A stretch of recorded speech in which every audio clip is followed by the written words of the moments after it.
nuyu nañ leen ziar nañ leen fi ñu leen daan nuyoo jëreen wax ne tey dañ déplacé waa ñëw ba fii ci Lansar seen émission waajal combat point de presse kan ñu ne R5 bu Diamaguène pensionnaire de l'écurie Lansar moom lañ ñëw jël si tey sama gars yi mi ngi waajal un combat capital prévu pour le samedi 16 décembre 2023 ce sera à l'arène nationale R5 face à qui ñu ne Laye Bruce Lee lañ ko booleel sama gars yi Gora Ndoye Abdou Salam à la tête de la structure Go Salam Production ñoom ñoo organisé R5 face à Laye Bruce Lee un combat qui promet d'être âprement disputé sama gars yi ñaari technicien lañ boole ñaari xale yu nekk ci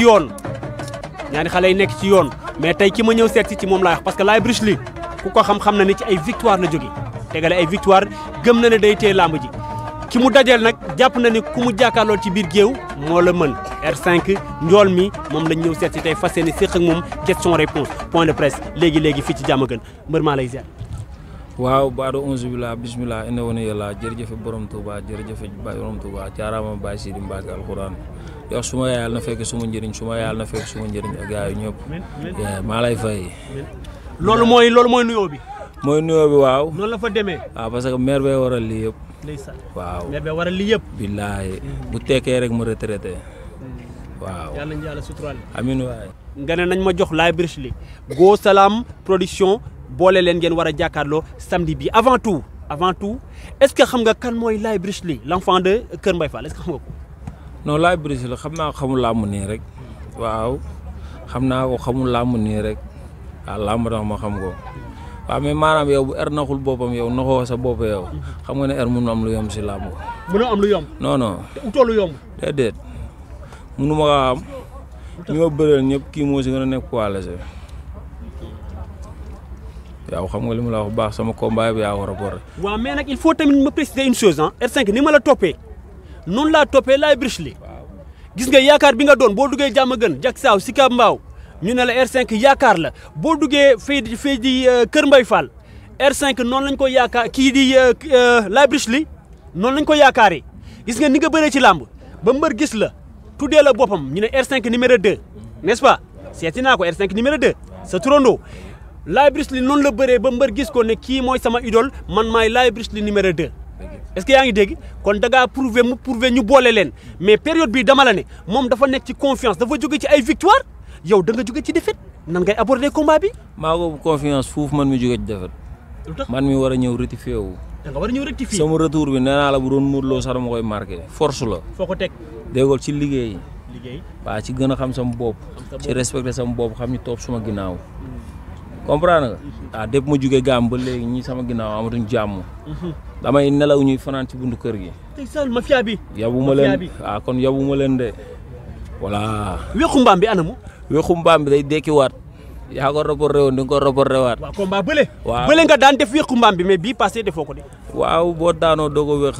waaw mais boo daanee di nga weex. kon bii naxaar ñett yi. samedi. munul ñàkk. Laye Bruce Lee naxaar ñett yi. ñetti yan. ñetti weexu mbaam yi. waaw bu ma bëree pare naa la wax ñett yi lan la. cax la rek. waaw mais Laye waxoon naa la ko signature bi am nga combat retour bi nii si boo sax après lay comprendre lu bëri. xool la ci biir bët ne la sa waay nga ne ko naam mu ne la kaa ñu bëre looy def bu leen kaa ñu bëre wuure gañ jël teg bu la ci woowee lan ngay def. boobaa ñii duñ am minute dañuy ñibbi. reporter yi. waaw pour ñu wóor supporter yi ñëpp. yow sama làmmoon du ma taral kenn stade damay ñëw def fulla ak fayda. bu leen kaa ñu bëre looy def. déggoo dañuy bëre. bëre lañ wax ak dóor buntu la. ci bëre lay jeexee. du nee na dafa mën a bëre. nee na dañuy wuree. nee na mënu ma bëre 5 minutes. damay gaaw a sonn. waaw dama naan ku gën a liggéey ku gën a sonn. yàlla na ko borom bi may ndam ku gën a pare. waaw. yaa wax loolu. billaay daj naa coono yu métti. di nuyuwaale de passage waa Gambie. waaw parce que dem naa fa nekk fa gaay ak nekk bu rafet. waa Gambie yëpp xam nga. voilà ñu teg ma coono yu méttee métti waaw ma accepté ko nag waaw mais sërite bi mooy ndam li. bu arbitre sifflé Laye Bruce Lee ne la R5 kaa ñu xeex kaa ñu dóorante tell étincelle yi tàkk lan ngay def.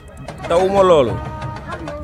yow man ñi ma jàkkaarloo yëpp day adversaire taay gën ma njool di mesurer 2 mètres et quelque ma taxaw janoog ñoom nga may wax ak Laye Bruce Lee xamante ni ndaama la dama koy kom. kan ngay kom ndaama la. kan ngay kaw la dama ko woon signature ba muy laam-laame laay brise li si jëmam nee naa ko man adversaire yi nga xamante ni ñoom maanaam buñ may xool nii la ñuy def duñ ma daan nga xam te ne laa la wax buñ may xool nii la ñuy def nii duñ ma daan bu leen kaay xeex looy def nga ne waaye ma duma ko dumay metti kii ay mbokam dañ kaa sañoo dugal si man ma xeex ak mu xeex ak man yow ay waxee dafa mel ni assuré nga déjà sa victoire le 16 décembre 2023 Go Salam Production dafa mel ni instant bii nii fi nga toog nii da nga assuré sa victoire ba jox ko say supporters. dama ne la ndam yàllaa ko yor mbër xam nga affaire ba la da ngay def li la war mbër boo liggéeyoon naxoo sa bopp doo dute ndax da ngay am defet ndam rek ngay gis te ba ma koy am bu soobee suñ borom. mu ngi lay nuyu bu baax a baax. li mu la déggee ngay wax nii dafa mel da ngaa xeeb sa adversaire de. non xeebu ma ko sax de adversaire bu ma jox cër laa waaw parce que nangul naa ko lu mu doon moom moo ma nangulul li ma doon. waaw dama kaa nangul. nangul naa ko ndaanaanam waaye bu ma waree si kawam la muy nangul li ma doon man mbër laa ba gars yi xëccoo bëre dama xëccoo nekk mbër waaw mbër laa la wax de mbër mooy yàgg si làmb bërekat day gunge bàyyil xel loolu. bërekat day gunge mbër mooy yàgg ci làmb. mbër mooy yàgg si làmb. te yow mbër nga. man mbër laa bu ma dégagé yi léegi doo laaj ana mbër bi. waaw doo taxaw fenn ñuy laaj ana mbër mi. non loolu jagle bu ma yàlla defal la. ñoo ma mag fuuf dañ maa mag ci at ma mag leen si jëmm. lu ma yàlla jagleel la. ah mais li ma yàlla jagleel xam naa sama bopp xam naa may kan. waaw doon mbër moo gën a wóor bërikat. waaw. Ndiaga Sarr lan mooy sa question ci R5. waaw R5 dégg nañ li nga xamante ni loolu la wax. li ma koy laaj mooy boo xoolee ñiy bëre grand combat bi muy X9 ak ki nga xamante ni mooy Sa Bokkal. boo xoolee ci wàllu taay ay naataangoo ngeen. ay adversaire ngeen. lan nga mën a wane le jour si samedi incha allah ba tax nga war a mën a sampal ndënd ñi nga xamante ni moom mooy grand combat bi. waaw man li may waxaat tuuti rek làmb waxul dëgg rek mais man maanaam fi ma jaar même gars yi bu ñu ma ëppee ay combat sax mun naa leen gën a gaaw a yéeg ndax bokkuñu mais comprendre nga làmb moo waxul dëgg. waaw dama naan léegi nag damay làmb léegi dama koy séddoo gars yi grand combat bi dëgg la naw ma leen si dara bu làmb waxoon dëgg tey man ak ñoom la waaw comprendre nga waaw amul leen loo xam te ne dama leen si bàyyi xel ci mobilisation du si dara waaw. man du yoon X9 ak Sa Bokkal. nga ne sóoraale woo leen ci dara. samay grand lañ maa ngi leen di ñaanal jàmm comprendre nga maa ngi leen di ñaanal jàmm samay grand lañ mais dama ne la ñoom dañ maa mag si ay at. mais maguñu ma si jëmm. waaw loolu yàlla moo ko def. waaw. noonu la fa demee noonu la demee. ay booyu laay brisri ñu nekk ci groupe WhatsApp bi di Jàmmaarloo TV. ñu ne yow simb moo la boole ci làmb. ndax ñoom dinañ waa jàmm gën lamsaar ñu ci ëpp dañuy topp ay sitaak ay ñoom Maama Lamine yooyu simb moo leen boole ci làmb mais bu at bi sifflé daf lay jàngal bëri ba pare jox la baa nga commencé mu lay wax A di la wax B nga koy wax par benn mu nekk sa maître lu jëm ci wàllu làmb. ok dégg nga question bi. dégg nga question bi nee na Jàmmaarloo TV dafa am groupe WhatsApp. groupe WhatsApp bi ay mbokki laay brisli ay supporters am dañoo nekk ci groupe bi nee nañu yow simbkat nga nee nañu yow maanaam faux lion nga da ngay simb nee nañ booy jàmm gën ñu ci bëri ay simbkat lañu waaw léegi nag jour si dina la won ne moom moo la dàq bëri maanaam dina la ne xoolal affaire bi te peu ne me revele de ba nga jaar ci dina la jàngal bëri loolu la wax. waaw mais maanaam moom dama koy wax. bëriwul ak grand frère yi. caat bi lay bëreel. tout tànk bi xale bi lay bëreel. na bàyyi grand yi ay Abu Ndiasse ay Sitaak Maama Lamine ñu toog nekk ci seen jàmm. comprendre nga yee comme man seul mun naa leen déranger ñoom waa Kër Mbaye Fall yëpp. déedéet. barki borom Touba. foo ko teg xale laa. foo ko teg mat naa góor sëkk. ay xale ñoo fa nekk. déggoo li ma la wax xanaa man mat naa góor sëkk. mais confiance bi fu mu jógee R5 confiance bi ngay waxee confiance bi ngay dégager fu mu jógee. dama ne damaa entraîné samay course teg ma lu métti ku su mel ne course Tooma waa top 5 fitness Tooma teg ma lu métti Cheikh Baye Moussa salle bu ubbi 4 heures du matin top 5 fitness rek la am. ma jugee fa ñëw ñu jugee Gambie ñëw fii Lamsaar. ñu may teg lu métti course yi ne Gambie teg ma lu métti. bu ma amul confiance la laa war a am. nee naa la man mat naa góor sëkk te góor lu mu bëgg waru ko jafe lii ma bëgg la 16 du ma jafe te bu arbitre ne piip li may wax li may jëf maanaam du ay wax quoi lii nii maanaam daa mënul ñàkk rek. point de presse la waaw. waaw daa mënul ñàkk xam nga voilà daa mënul ñàkk. mais képp kuy bëggee R5 maa lay woo nga sangu ba set. ñëw bu leen xeex bu leen xuloo jaama gën a Kër Mbaye Fall benn lañ. waa ji dinaa ko duma daan ko buy ñibbi fa lay jaar ma jox ko reer mu doog a ñibbi. question nee na lan ngay xaar ci les autorités de Diamaguène est-ce que jàppale bi mi ngi teew parce que nag bu ñu waxantee dëgg nag yow entraînement bi mën nga ko assurer kenn du la woo ci kaay entraîné bëre bi mi ngi fi fit wi mi ngi fi man xam naa am na combat yoo ñàkk sax sa fit bu ëpp moo la ko xañ mais nag mbër tamit foog nga am le soutien foog gars yi di ci teg loxo maanaam financièrement blogu ticket yi xaalis la car yi war a yóbbu supporters yi xaalis la regroupement bi jour yi xaalis la préparation mystique mbër mi xaalis la donc est-ce que les autorités de Diamaguène est-ce que jàppale nañu top 5 kii di R5 loolooy question bi. non ñun moom bu ñu waxee xamoo olof naan làmmiñ bu waxul dëgg rek wax fen amul benn autorité boo xamante ne nii tey da ngay jàppale R5 yaa ngi dégg te bu ñu soxlaa politique ñun soxla ay nit dañuy ñëw suñuy nit man maanaam ñii ñooy samay autorité booy yi nii ñooy dajale seen i fukk seen i ñaar dërëm seen i wala mafia 555 yi ñenn ñi samay morom lañ ñenn ñi samay rax lañ am na si nga xam te ne ñii si ginnaaw li may nekk xale maa leen mag yaa ngi dégg ñii maanaam ñoom ñii ñoo siy jàpp ak sama gars yi ku si mel ne ay Pape Góor gi Omar Sani xam nga ñooñu ñëw sama autorité comprendre nga ñun biir Diamaguène ñun El Hadj Sène borom 3S waaw xam nga rek li mu ñuy defal sax du bëgg ñu koy wax mais daf ñuy guddil ci côté bu ne ak ci waa dañu bëccëgal ci côté bu ne mais du autorité waaw ñun kooku mooy suñu maire mooy suñu président waaw. R5 ban écurie nga nekkoon avant nga ñëw écurie Lansar. waaw man Bosco Sow laa nekkoon. waaw Bosco Sow bi ngay bëree sa carrière yëpp Bosco Sow nga ko bëree. combat bi nga ñëw war ko bëri war ko bëri écurie Lansar lan moo waral changement d'écurie bi lan moo ko waral. mais dara si jàmm rek. waaw parce que Bosco Sow tey dama naan R5 bu newee 100% 90% yëpp ñoo ko def si man.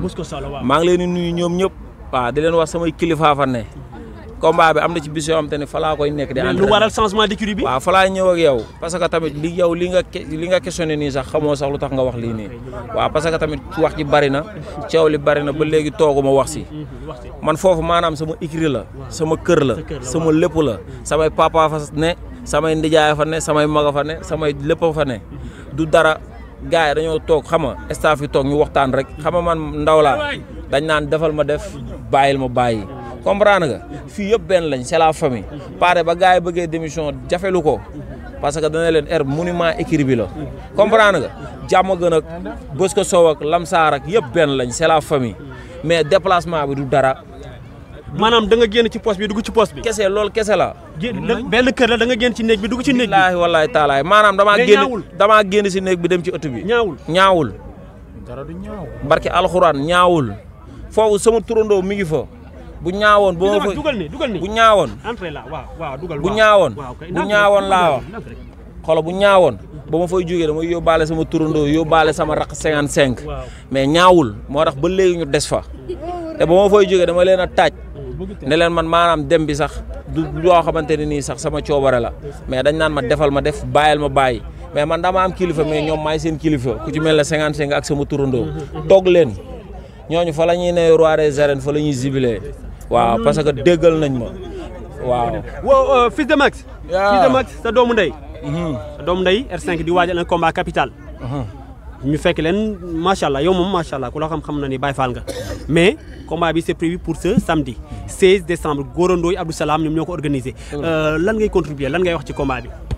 waaw ginnaaw bi ñu sant yàlla julli si yonent bi sant suñu ñaari waajur comme moom li mu la wax rek mun naa ne ñun ak comme da ngeen ne ko da ngaa génn écurie dugg écurie ma ne la loolu du écurie loolu comme maanaam ñun nekkul écurie moo ñu boole comme maanaam bokk boo xoolee ñun Diamaguène ak Lamsar ñoo bokk ndey ak baay yow boo xoolee dèjà bu Liss Ndiago day open press dañuy gis ñun ñëpp foofu day xool bu kenn de yilla di def da ngay gis Fils de Max buy def da ngay gis léegi yàlla moo dem ba boole ñu tey jii da ngay gis lii sax day ñëw indi ngembam fii contact ba doyal dem su ko neexee mu ne écurie am la jëm moom mii day def loolu ak keneen dañuy jóge fii mbëru Diamaguène yëpp parce que ñàkk ko si nekk da ngay ñëw fii contact ak ñun ba pare dem parce que yàlla moo def loolu ñun dañoo ànd depuis booy ba léegi ñuy ànd si dëgg ànd ñu ngir ànd ngisal boo xoolee dañoo dem ba sax dañoo rusante ndax dañ daan ànd di buri fu ne léegi boo xoolee dañoo dem ba rusante suñu biir dañuy demalante dañuy defalante lépp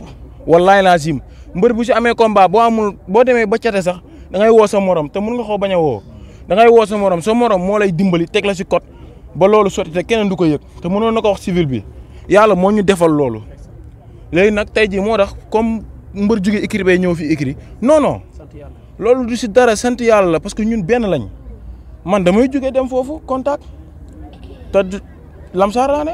gan gi. Kër Mbaye Fall la dugg. non loolu problème te liy war si moom yëpp def nañ ko yaakaar naa bi nga ñëwee gis nga ko te xam nga ne écurie Lamsaar du caaxaan vainqueur bu nekk fi yor nañ fi marchandise bu ne barki Modou Moussa partenaire bu ne mi ngi fi noonu la demee nag kon kii duñ ko jox Laye Bruce li nga ñëw di ñu naan Laye Bruce dafa mën a bëree Laye Bruce dafa mën a bëree non ndaanaan la mbër boo Laye Bruce ndaanaan la dafa mën a bëree waa lamb ji koo gis lamb ji mbër boo gis mu takk ngemb am na lu mu mënee waaye ñun dañ cee fuuf da ngeen cee fuuf ñun la waa Lamsaar dañ cee fuuf ñun dañuy ñëw lamb ñu xam ne ñëw nañ lamb juñ bokkul dimanche du neex yaa ngi dégg waaw jaay nga sa mbër ba pare non jaay ma ko li ne ci moom laa la wax yow fii xam nga ne yow fii boo fi ñëw nga fi sans gis nga li ñuy daj dañuy contact ba heure bii mujj gi gaara nan nañ ko tas ñu ne duñ ko tas kon moom mi sama xel dal na si moom. sa xel dal na. amul lenn lu may yóbbante si Laye Bruce lu dul dimanche mu ñëw ci jàmm def fecc ci jàmm ñu daan ko mu ñibbi loolu kese la bu indee violence du baax si moom. merci lan ngay tëjee sant gërëm tëj ñu waajal samedi 16 décembre 2023 Abdou Salam Gora Ndoye à la tête de la structure Go Salam production Laye Bruce li war a taxaw ci biir géew face à R5 at bi war a génn seen diggante rek ñu war a jëflante lan ngay tàggatu.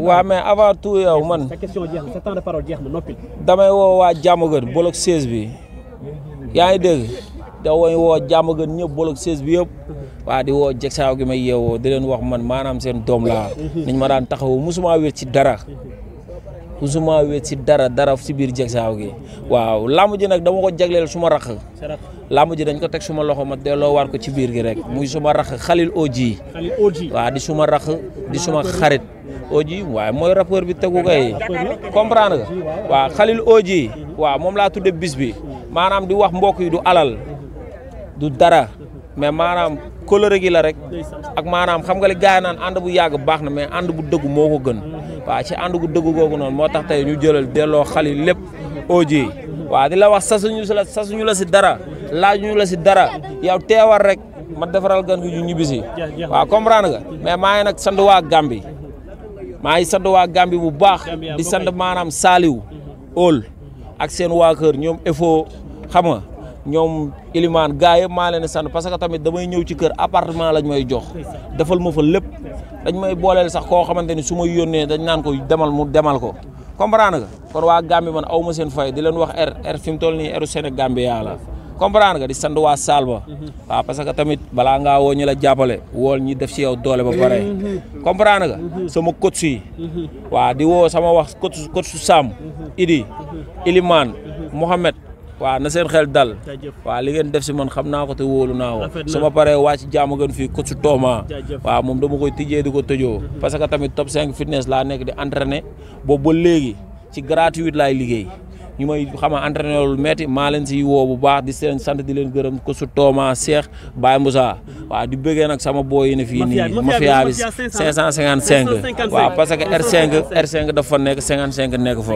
waaw ñu boole ñetti 5 yëpp mu rangé loo muy 555 maa ngi koy félicité si ndamam li mu jóge di ko ñaanal ndam li jóg ko ak Océan waaw parce que ñun Jaksaaw li may wax ñun maanaam ñun nekkuñu ay fii koñ bi wala ñun benn kër lañ ñun kenn boo ayee fa la ñuy lekkandoo fa la ñuy fanaanandoo fa la ñuy defandoo lépp xam nga li ma la wax di ñaan yàlla waaw jàmm jaagu suñu diggante cat seexlu ñoog lépp waaw mais rendez-vous bi mooy le 16 lamb ji dama koy bëreel ñii de dama leen ameel bor dañ naan ma du bor mais bor la ñii ba ma jógee sama combat bi semaine da nga leen xool li seen kanam rek xam ne ñii seen kanam am na lu leen metti waaw léegi nag dañoo war a soulager une semaine wala 2 semaines di savourer victoire bi laay am nga combat jógal yàgg say mbokk bu baax mais di woo parrain bi Pape Gueye borom jàmm ngeen Sika Baaw Pape Gueye gisaguñ la rek te dañ laa war a gis bis bi maanaam dañoo bëgg yow ñun bu ñuy génn na mel ni Sitaay génn ñun loolu lañ bëgg ñun soxlawuñu xaalis soxlawuñu dara xam la lañ soxla jëndal ñu ay billets